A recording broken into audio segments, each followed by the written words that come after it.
Hello and welcome. It's episode 3 in this, the Longines World's Best Racehorse Ranking Show.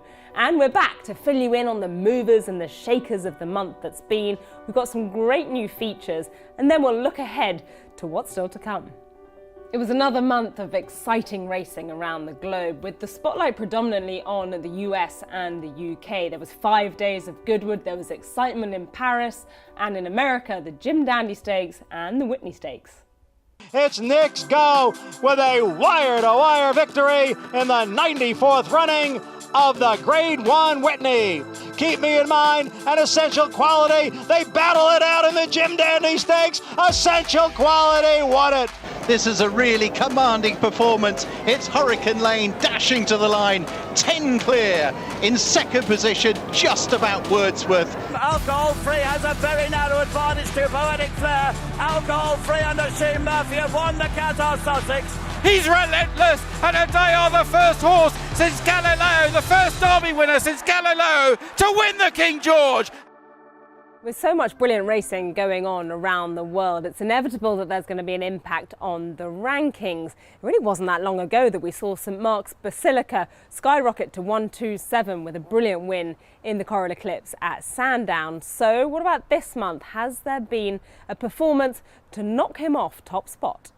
Now this month we saw some horses climbing dramatically up through the rankings, recording ratings of 120 or above through some really impressive performances. Whilst we usually think they come via a Group 1 race, it's not always the case. At Goodwood this month we saw Baaeed with his win in the Group 3 Bonham's Thoroughbred Stakes recording a rating of 120, and then in the Group 2 King George Qatar Stakes, Swessa also recorded the same rating of 120. Meanwhile, over in France, in the Group 1 Grand Prix de Paris, Hurricane Lane moved up another point to 121. So those are the movers, but what about the ones right at the top of the rankings? A 4.5 length victory in the Whitney Stakes at Saratoga sees Nick's Go jump into a share of 4th on a rating of 124. After finishing a valiant second to Adayar in the King George at Ascot, Mishriff's rating jumped from 122 to 124 in joint 4th. They join Nature Strip, who also sits proudly on 124. Alone in 3rd on a rating of 125, we have the impressive Palace Pier. First, the English Derby, and now the King George at Ascot, Adayar has earned a share of the top spot on an impressive 127 rating, joining Eclipse winner St Mark's Basilica. So with all the brilliant racing going on around the world, how has that affected things in terms of the jockey rankings? Well, if you remember last month, after scintillating June, sitting at the top of the rankings was Ryan Moore. But has anyone been able to knock him off top spot with a brilliant performance anywhere in the world? Still all tied on 40 points, but dropping down to joint 5th, we have Joe Moreira, John Velasquez and Yuga Kawada. A new entry into 4th following wins in both the Grand Prix de Paris and the King George at Ascot. It's William Buick on 44 points. Still locked on 48 points in joint 2nd, we have Vincent Ho and James McDonald. And leading the way still, stretching his lead out ever so slightly with a 3rd in the King George, it's Mr. Ryan Moore. Now remember, if you want to take a closer look at the standings and how the point system operates, take a look at the website ifhaonline.org, where you'll find a full list of both jockey and horse rankings.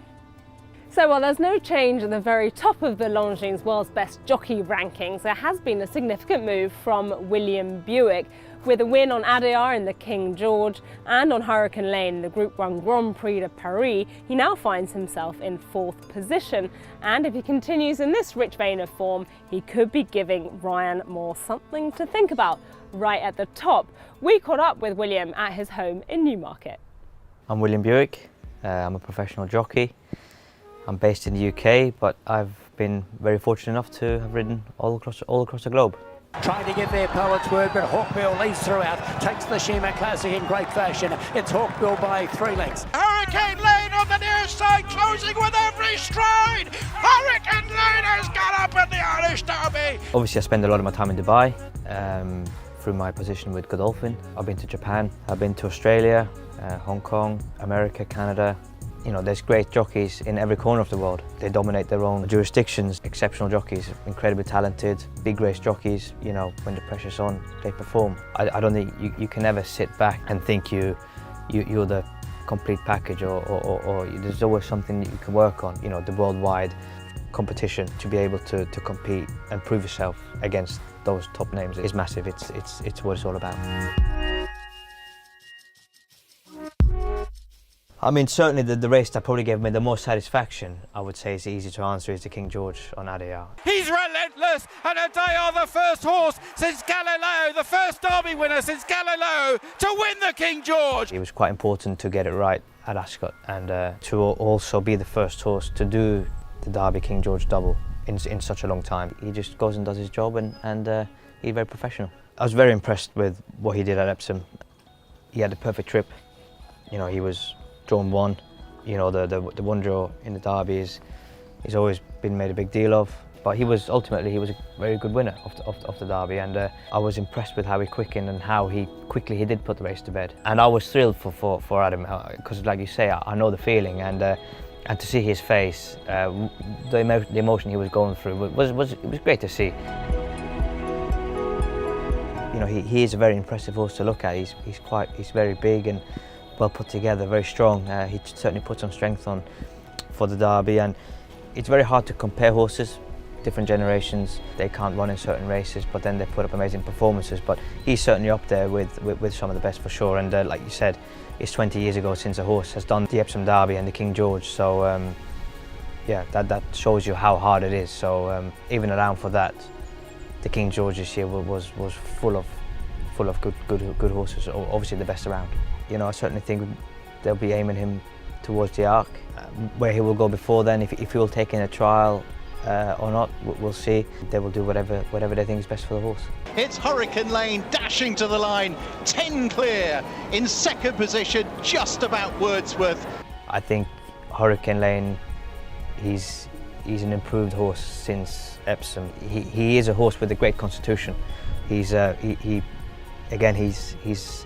very professional, and he's a horse. He just goes about his business. He doesn't waste any energy doing anything else. Both exceptional horses.